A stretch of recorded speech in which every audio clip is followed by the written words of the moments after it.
Hello everyone. आज फिर से हम एक छोटे से सफर पे चलेंगे। एक इम्पॉर्टेंट ऑर्गेनिक का कॉन्सेप्ट डिस्कस करेंगे, leaving group LG, leaving group ability. कई बार इस कॉन्सेप्ट पे क्वेश्चन एग्जाम में आ चुका है।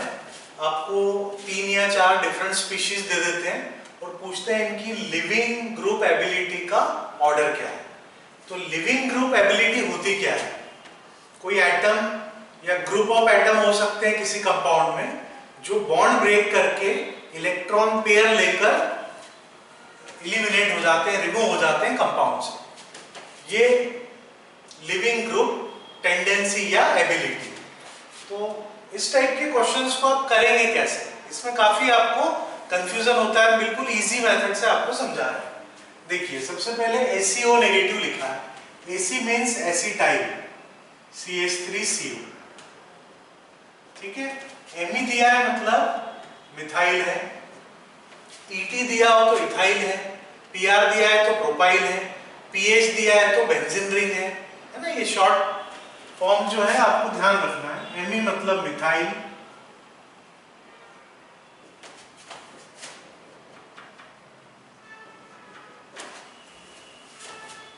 सबसे पहले हम इनको न्यूट्रल कंपाउंड में कन्वर्ट कर देते हैं। कैसे कन्वर्ट करेंगे? एक एक प्रोटॉन इनको दे देते हैं तो ये न्यूट्रल स्पीशीज में कन्वर्ट हो जाएंगे। इसको एक प्रोटॉन देंगे तो ये बन जाएगा एसिटिक एसिड, ये बन जाएगा मिथाइल अल्कोहल।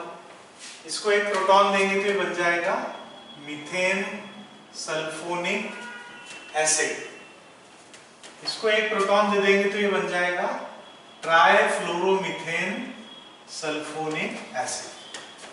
तो सबसे पहले जो भी एनायन दिया है उसको हमने एक प्रोटॉन दिया, न्यूट्रल स्पीशीज में कन्वर्ट किया। अब क्या आप बता सकते हैं इन चारों में से स्ट्रॉन्गेस्ट एसिड कौन सा है? मिथाइल अल्कोहल है क्या? Acetic acid, methane sulphonic acid.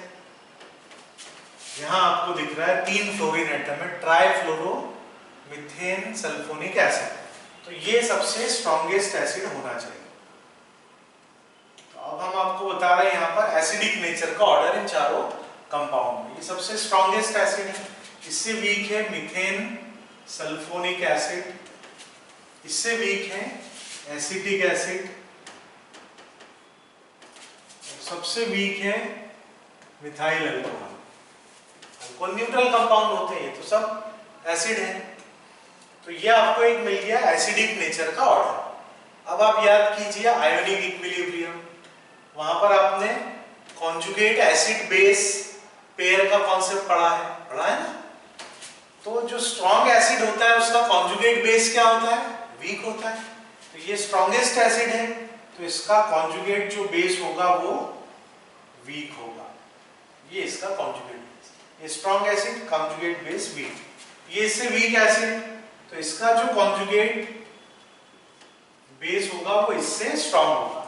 ये और वीक एसिड है तो इससे बनने वाला कॉन्जुगेट बेस और स्ट्रॉन्ग होगा। और ये वीकेस्ट एसिड है तो इसका कॉन्जुगेट बेस स्ट्रॉन्गेस्ट। आ रहा है समझ में? आपको 2 नए ऑर्डर मिल गए। अब बस इतना सा आप याद रखिए कंसेप्ट कि जो स्ट्रॉन्ग एसिड है उसका कॉन्जुगेट बेस वीक होता है और जो वीक बेस होता है उसकी लिविंग ग्रुप टेंडेंसी सबसे ज्यादा होती है। तो ये स्ट्रॉन्ग एसिड, इसका कॉन्जुगेट बेस ये वीक है, ये सब में सबसे वीक बेस है तो इसकी लिविंग ग्रुप टेंडेंसी सबसे ज्यादा है, ठीक है। इससे कम टेंडेंसी होगी इसकी मीथेन सल्फोनेट आयन की, उससे कम होगी एसीटेट आयन की, और सबसे कम लिविंग ग्रुप एबिलिटी होगी मिथॉक्साइड आयन। समझ में आया? फिर से रिपीट कर रहे हैं। आपसे पूछा है लिविंग ग्रुप एबिलिटी का ऑर्डर। आप क्या करेंगे? सबको एक एक प्रोटॉन देंगे, न्यूट्रल कंपाउंड में कन्वर्ट करेंगे। न्यूट्रल कंपाउंड में कन्वर्ट करने के बाद उनमें आप देखेंगे एसिडिक नेचर का ऑर्डर क्या है, वो आपको इजीली समझ में आएगा। तो trifluoro methane sulphonic acid strongest है, उसके बाद मीथेन सल्फोनिक एसिड, फिर एसिटिक एसिड और वीकेस्ट एसिड है मिथाइल अल्कोहल। अब स्ट्रॉन्ग एसिड का कॉन्जुगेट बेस वीक होता है, वीक एसिड का स्ट्रॉन्ग होता है। तो आपको ये बेसिक नेचर का ऑर्डर मिल जाएगा। अब जो वीक बेस है उसकी लिविंग ग्रुप टेंडेंसी मैक्सिमम, तो जो वीक बेस है उसकी लिविंग ग्रुप एबिलिटी या टेंडेंसी मैक्सिमम, तो आपको जो ऑर्डर चाहिए मिल जाए। आया समझ में? बिल्कुल easy. Love you all, take care.